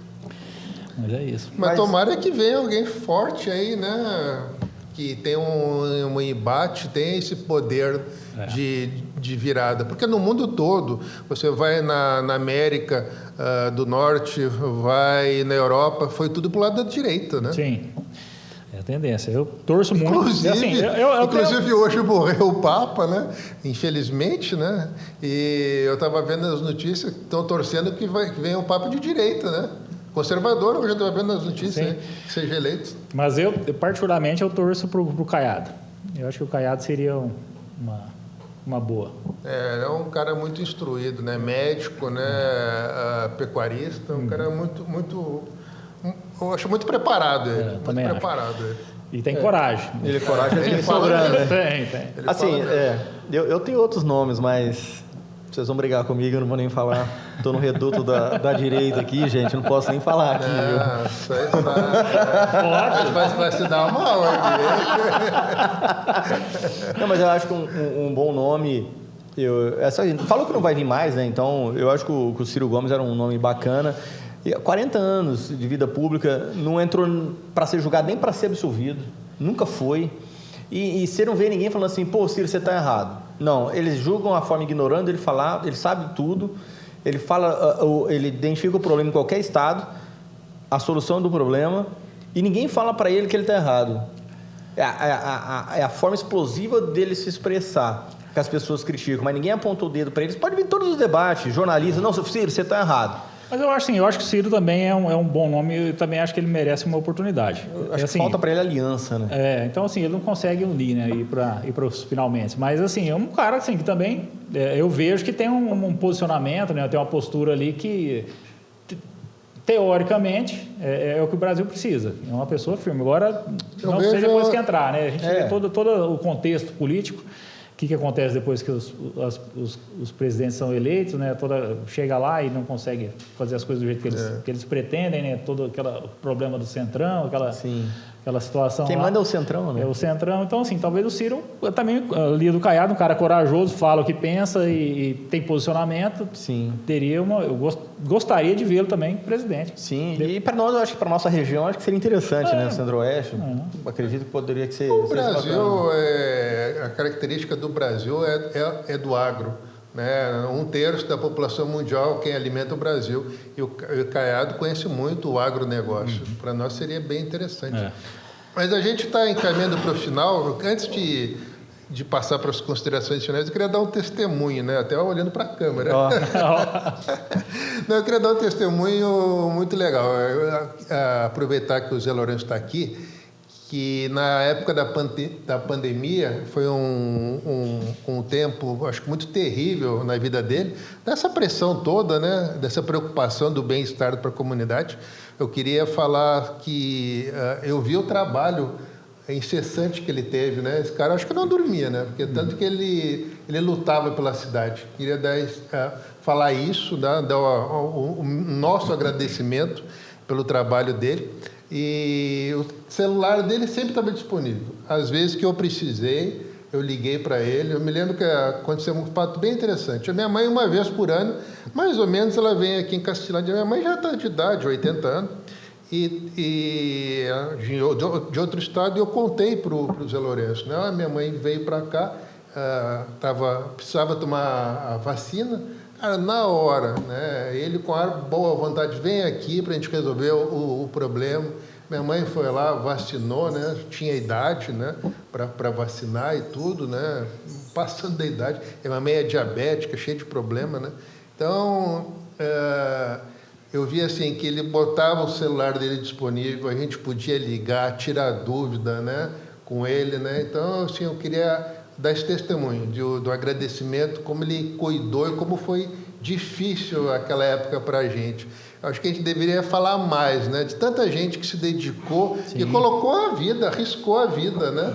O doutor Luiz contou uma coisa, Zé, que eu achei bem interessante, que ele tinha suspeita de estar com Covid, ele foi para Rio Preto, ele nos contando, ele disse assim, se eu tiver, eu vou dizer que eu não estou, porque eu quero ficar lá ajudando aquele pessoal, né? O doutor Luiz foi um guerreiro, a gente sabe toda a situação, o problema que ele passava de saúde.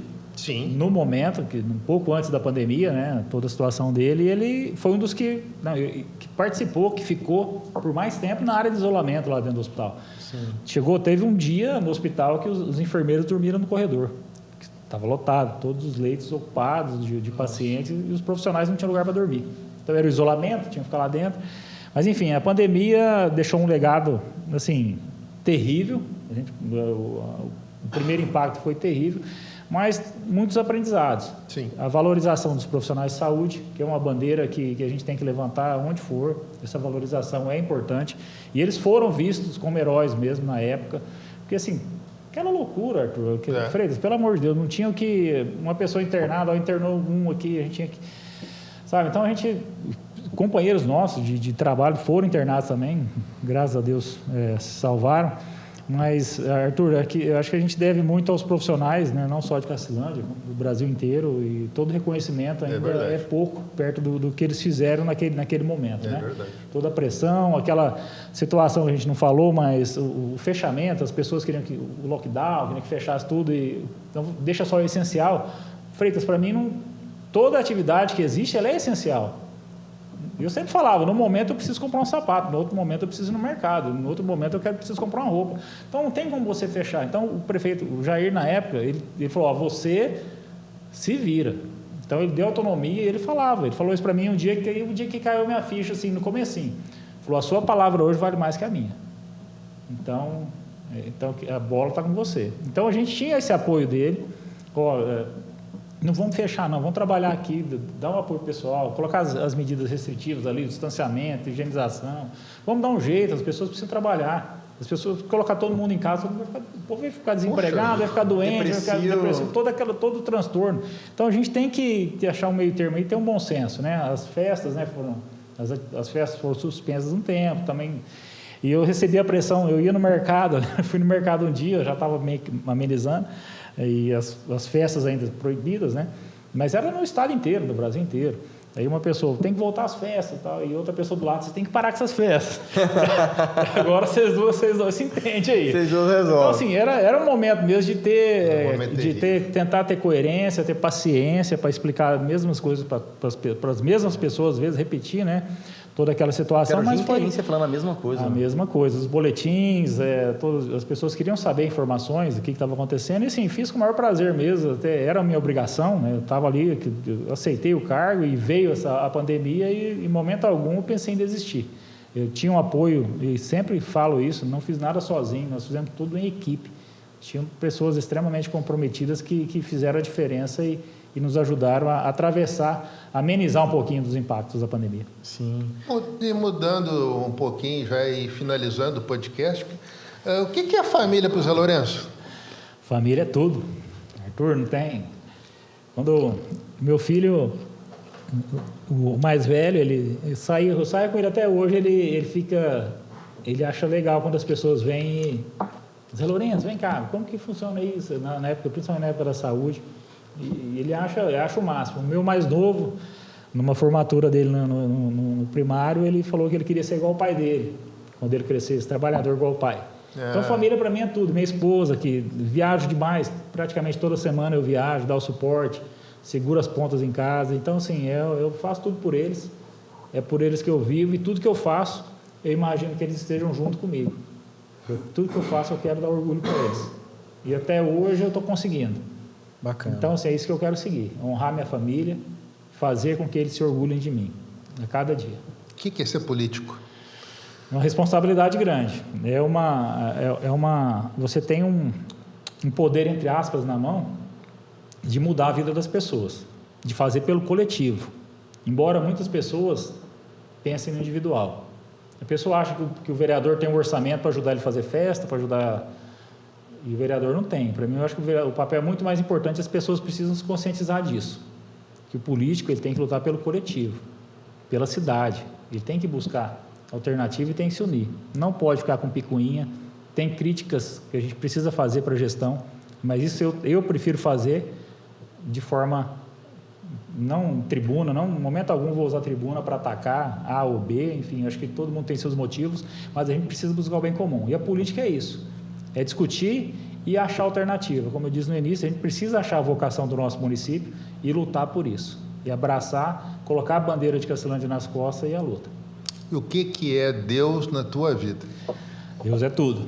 Deus mostra o caminho, Deus nos prova, coloca em dificuldades para te mostrar que você está no caminho errado. E eu tenho várias passagens da minha vida que Ele me mostrou isso.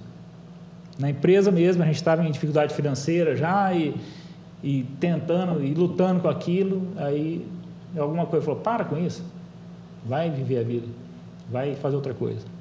E a gente acho que perdeu o fio da meada da empresa e, enfim, endividou e o negócio estava piorando, então parou. Então, assim, e Deus que fez eu desistir. Eu ia talvez fazer um negócio pior, desfazer de um patrimônio para continuar ali e enterrar de novo. Então, Deus me mostrou várias vezes o caminho. E a gente precisa ouvir Deus. E a gente só ouve conversando, perguntando para Ele, agradecendo. Sempre agradeço a Deus por tudo que acontece na minha vida, pelas coisas boas, que eu acho que são boas para mim, pelas coisas que eu acho que são ruins para mim, mas eu acredito na vontade de Deus na minha vida. E como é que é essa intimidade do Zé Lourenço com Deus? Como é que você cria essa intimidade?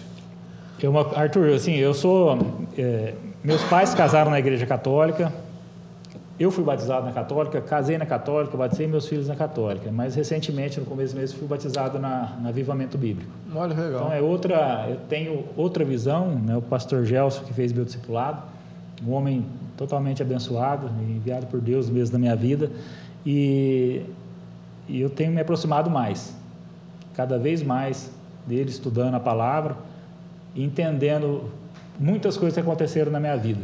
E cada vez mais eu sou grato a Deus e eu tenho certeza que Ele está comigo. Amém. Que Ele está com a gente. Bacana, legal. Freitas. A gente já está encaminhando, eu queria fazer uma pergunta, mas deixa para a próxima vez que você vier. Se você tem algum projeto seu, não responda. Você tem algum projeto seu voltado para a saúde, que seja simples, mas ao mesmo tempo efetivo, porque eu acho que pequenas mudanças fazem grande diferença. Depois, na próxima vez que você vier aqui, que você vai voltar. Sim. E eu quero que ele volte. Você quer que ele volte? Pô, demais. Quer que ele volte, Leandrinho? Lógico. E aí você vai vir num programa ao vivo, onde as pessoas vão entrar, falar legal. com você. Bacana. Né? E a gente estamos até, né, pensando em depois levar o nosso podcast nas reuniões de segunda-feira, em alguma pauta importante que tiver, e depois no final a gente tem um bate-bola ali com o pessoal. Interagindo. Né? A gente senta lá, monta o estúdio, todo mundo por nossa conta, vamos chegar lá, montar, só usar a internet lá do lugar, né? E a gente está mostrando melhor o trabalho de vocês, porque é muito um telefone sem fio, né? Muitas vezes esquece que atrás do vereador tem um ser humano, tem um pai de família, tem uma mãe de família, e a gente acha que dali é uma máquina, né? E aí sai deturpando, fazendo detração, a troco de nada, ou a troco de coisa alguma. E eu acho que é isso, é bacana. E eu queria perguntar para você, o que é a vida? Cara, a vida é o maior presente que a gente tem de Deus, uma oportunidade de fazer a diferença na vida das pessoas. Eu acho que a gente entende, muitas pessoas falam, eu queria nascer velho e morrer novo, né? Para entender o sentido das coisas e fazer a diferença na vida das pessoas. Mas a vida, para mim, é um aprendizado constante. A gente precisa ter empatia com as pessoas, saber se comportar, saber ouvir, né? E cuidar das pessoas. Eu acho que a vida é isso, cuidar do próximo. Bacana. Olha para aquela câmera preta ali. Quer fazer? Eu falei assim, não, eu ouvi o da Maria Cano, né? E fiquei escutando. Não, vou imitar o Freitas. Fala aí para ele. Não, olha para aquela câmera preta lá, que nem diz o Freitas, e deixa um recado para a nossa comunidade, né? Um legado aí de vida, um testemunho. Eu achei tão bacana o final que você falou, né? Sobre essa tua intimidade que você tem procurado com Deus, né? Então, eu queria que você se expressasse aí o que você acha que vai motivar, vai impactar na vida da nossa comunidade. Para mim foi um prazer participar do Stories Podcast. Agradeço mais uma vez o Freitas, Arthur, e seja você quem for, o que você fizer na sua vida, tenha certeza que você vai fazer a diferença na vida das pessoas. Talvez você não saiba como e quanto, mas com certeza elas saberão o impacto das suas ações na vida delas. Então faça o melhor que você puder sempre e com fé em Deus, avante, Cacilândia. Amém. Graças a Deus. Gente, o papo foi tão legal, né? Passou tão rápido, faz o quê? 1h e lá vai pedrada que a gente está aqui, mais de 1h40 que a gente está aqui, e ele vai voltar, tá? Ele vai voltar no programa ao vivo, você vai poder fazer a sua perguntinha ali pelo YouTube, pelo canal do nosso Instagram. Papo bom, conversa saudável, né? E essa aqui é mais uma história que a gente está contando aqui, história de alguém que acredita na cidade, alguém que poderia ter ido embora, mas resolveu ficar porque ama a nossa cidade. E é isso aí, a próxima história pode ser a sua. Vamos interromper o senhor um pouquinho. Vocês querem uma notícia boa? Opa! Recuperamos o nosso Instagram. Está no ar de volta. Opa! Vamos terminar o programa com notícia boa. Obrigado. E agora então você pode seguir a gente no Instagram, tá? No StarPod. Faça que nem o Zé Lourenço, nos siga. Faz igual o Zé Lourenço, nos siga no Store Podcast, no canal do YouTube, compartilhe com seus amigos, porque amanhã é a sua história aqui, e você já está inscrito, seus amigos vão ver a sua história de superação, a sua história que se identifica com a história de milhões de outras pessoas que estão vendo nosso programa. O nosso Store Podcast pelo Instagram, a gente alcança 300 mil pessoas mês. Tá? E agora a gente está investindo um pouco mais no YouTube e a gente vamos pensar em alcançar até o final do ano pelo menos 100 mil pessoas. É um pouco mais difícil, um pouco mais complicado, mas com a tua ajuda a gente vai chegar lá. Um grande abraço, tchau, tchau.